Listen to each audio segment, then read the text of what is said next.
Isso você quer que eu Pare de dar pare? previsão. Boa tarde, professor Marco Antônio, Guga, França e Raniele Veloso. E a nossa audiência, claro. Bom, eu vou começar com a manchete do Guga aí. Vamos lá, Guga. Vamos lá. Pois é, essa manchete aí que tá todo mundo chocado, né? Projeto prevê que vítimas de estupro, dependendo do caso, até crianças que abortarem terão pena maior que o estuprador. Deputados votaram urgência para aprovação. A gente vai subir alguma imagem ou Vamos mostrar, Guga, uma discussão de um deputado que é médico, favorável ao projeto, e uma deputada que é contrária. Vejam os argumentos. Esse projeto 1904/2024, onde estabelece punição para o assassinato de crianças, fazendo-se uso de uma medicação que faz com que o coração dessa criança entre em morte, a famosa sistolia fetal. Que esta casa, em nome de Jesus, vai dizer não a esse crime. Sobre esse PL 1904, eu quero dizer que quem vai comemorar a aprovação da sua urgência são os pedófilos brasileiros. Sim, eles mesmos. Porque ao invés da Câmara estar voltada para coibir a atuação deles contra as nossas crianças e adolescentes, ao invés da Câmara estar debruçada sobre de que forma pode responsabilizá-los mais por essa violência tão brutal que qualquer criança, adolescente e mulher brasileira, infelizmente, está suscetível a sofrer, a Câmara está se voltando para retirar essa menina do papel de vítima para colocá-la no banco dos réus. Porque não basta ela ter sido estuprada. Não basta ela ter ficado grávida depois de ter sido estuprada. Vocês ainda querem que ela vá para a prisão por 20 anos quando ela vai dizer que não serei mãe do filho de um estuprador. Porque uma criança não pode ser mãe e um estuprador não pode ser pai. E isso é colocado nas leis brasileiras desde 1940. Inclusive, quando se trata de 20 semanas de gestação, não deixa de ser estupro em função do tempo gestacional. Ainda tem que ser um direito, sim, dessa menina e dessa mulher. Principalmente quando se trata de criança, por quê? A maioria delas nem sequer sabe que passou por uma situação de violência. É muito difícil para uma criança identificar que foi estuprada. Tem medo, tem vergonha, não sabe para quem dizer. E sabe quando conseguem identificar que ela está grávida? Depois de muito tempo. Geralmente descobrem por ela. Porque ela nem sequer sabe que ela pode se tornar grávida. Porque ela não tem corpo para isso. E é por isso que às vezes só depois de 20 semanas que é possível garantir esse direito para essa menina. Para que ela não seja revitimizada. Para que não seja torturada para o resto de sua vida. Gravidez é uma maravilha, ser mãe é maravilhoso. Eu digo isso que sou mãe de um menino de 3 anos. Mas não quando é fruto de uma violência, de uma tortura. E não quando é contra uma criança que vai ter o seu direito à infância, ao desenvolvimento, à adolescência, alijados dela. Porque meia dúzia de fundamentalistas que não entendem nada sobre cuidar de criança, que nunca sequer trocaram uma fralda na vida, querem dizer que ela precisa ser mãe sim, depois de ter passado pela pior violência que uma pessoa pode sofrer. Não é esse projeto, vamos defender as crianças brasileiras. Nós vimos aí a fala do deputado doutor Jaziel, é médico, do PL do Ceará, um dos defensores do projeto, e a deputada Sâmia Bonfim, do PSOL de São Paulo. Pois não, Guga? Essa ideia, esse projeto de lei só podia, claro, ter vindo de um homem, né? Essa ideia só podia partir de um homem, de um conservador, de alguém que tenta usar esse discurso contra aborto ou contra a comunidade LGBTQIA+, para se promover entre os eleitores dele. No caso é o Sóstenes Cavalcante, né, que é o autor dessa ideia, o mesmo que num passado recente estava propondo a tal da cura gay.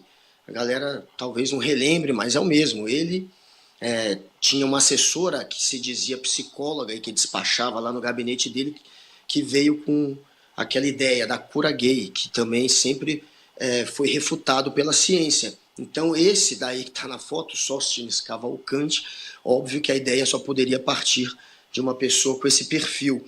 E aí você vê a Sâmia ali dizendo óbvio, uma garota muitas vezes só descobre a gravidez que vem de um estupro quando já está perto ali de 20, de 22 semanas no caso.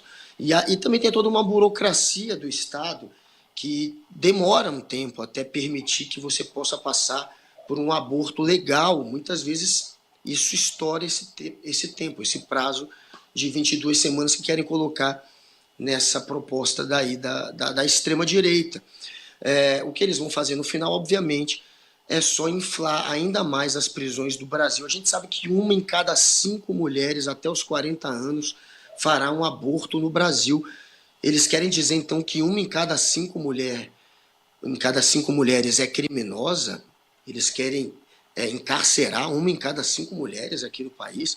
Não faz o menor sentido. Isso é uma realidade que está aí, acontece, não vai diminuir o número de abortos com esse tipo de punição. Só vai claramente prejudicar quem já está ali na ponta da corda, quem tem menos condição social para depois se proteger do Estado, que vai ter ainda mais armas para punir alguém que está numa situação de vulnerabilidade e que deveria ser protegido. O Brasil já é atrasado nesse quesito. A gente já deveria estar largando essa questão do aborto e não indo para cima até daqueles que são os abortos legais. Eu vou ouvir aqui, você trouxe o tema, vou ouvir a Poliana e vou ouvir a Raniele, mas eu quero acrescentar um detalhe, que não é um detalhe, é muito importante. Eu acho que acaba privilegiando o estuprador. Privilegia o estuprador, porque aí a criança não vai denunciar. Ora, se eu vou ser presa, como é que eu vou denunciar um estupro? Exatamente, Amadeu. E aí, é bom até a gente fazer essa colocação para quem está em casa entender.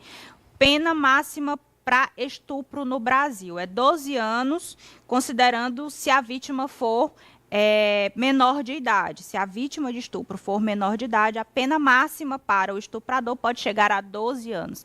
Esse projeto prevê que mulheres que optarem pelo estupro, pelo aborto legal, desculpa aqui meu atropelo, que optarem pelo aborto legal, elas podem ser condenadas a até 20 anos de cadeia, porque a pena é equiparada a homicídios. Então, efetivamente, se a gente pode fazer uma régua de quem é mais criminoso, menos criminoso, a mulher seria considerada mais criminosa que o estuprador, que o seu algoz, que quem lhe violentou.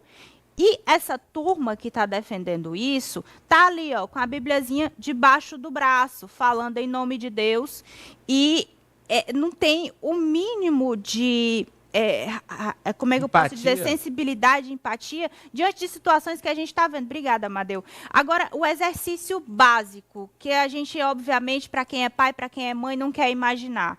Imagina você que tem uma filha mulher, que Deus o livre, ela seja vítima de violência. E que dessa violência resulte numa gravidez. Você queria ver essa gestação ir à frente? O filho de um estuprador no ventre de uma menina de 10, 11, 12 anos, eu acho que ninguém, em sã consciência, imagina uma situação como essa ir à frente. Então, são homens decidindo sobre o corpo das mulheres, usando a religião como desculpa, como base de um discurso que vai nos levando cada vez mais para o atraso. Não à toa que hoje, nas redes sociais, muitos dos posts eram justamente fazendo referência ao livro da Margaret Atwood, que é O Conto da Aia, virou até uma série famosíssima, em que fundamentalistas, num universo distópico, chegaram ao poder e as mulheres serviam apenas como barriga de aluguel,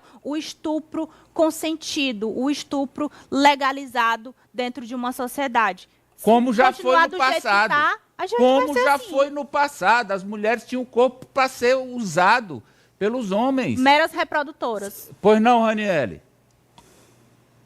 Pois é, Amadeu, me chama a atenção vários aspectos aqui dessa votação que foi relâmpago. Foi tão rápida que o tempo que o deputado federal Chico Alencar, do PSOL, do Rio de Janeiro, disse que foi ali, simplesmente a votação aconteceu. E Arthur Lira conseguiu aprovar de forma simbólica, ou seja, sem a impressão digital dos deputados. Não foi uma votação nominal. E ele disse que isso foi feito um acordo com os líderes. Então, me chama a atenção sobre a prevalência de interesses políticos, né, que eles falam que são religiosos, porque quem encabeçou esse pedido de urgência do projeto foi o coordenador da Frente Parlamentar Evangélica, Eli Borges, que disse que esses abortos cometidos depois de 22 semanas são, na verdade, assassinato. Tem inclusive a fala dele falando sobre isso e também dizendo que é uma retaliação à decisão do ministro do Supremo Tribunal Federal,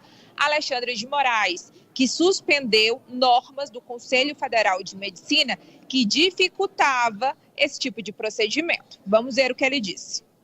Assim, tem que deixar claro que, segundo a Organização Mundial de Saúde, não se trata exatamente do aborto, porque a partir de 22 semanas de fato um assassinato. Esse assunto com muita urgência, até porque a decisão do ministro, ela fez um contraponto a uma decisão colegiada do Conselho Federal de Medicina.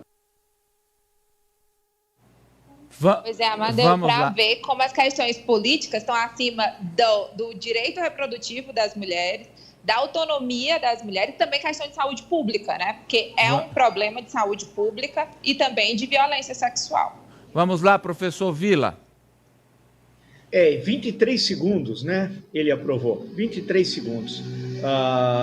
Agora, é bom lembrar que o presidente Arthur Lira, tudo, já de um tempo para cá, é por causa da eleição da mesa diretora em fevereiro. Isso é uma moeda de troca. Esse crime, que é um crime, que eles querem perpetrar contra as mulheres no Brasil, é para garantir os votos para o candidato, deve ser o Omar Nascimento, do Arthur Lira. É isso. O resto pouco importa, inclusive esse absurdo de equiparar aborto ao homicídio.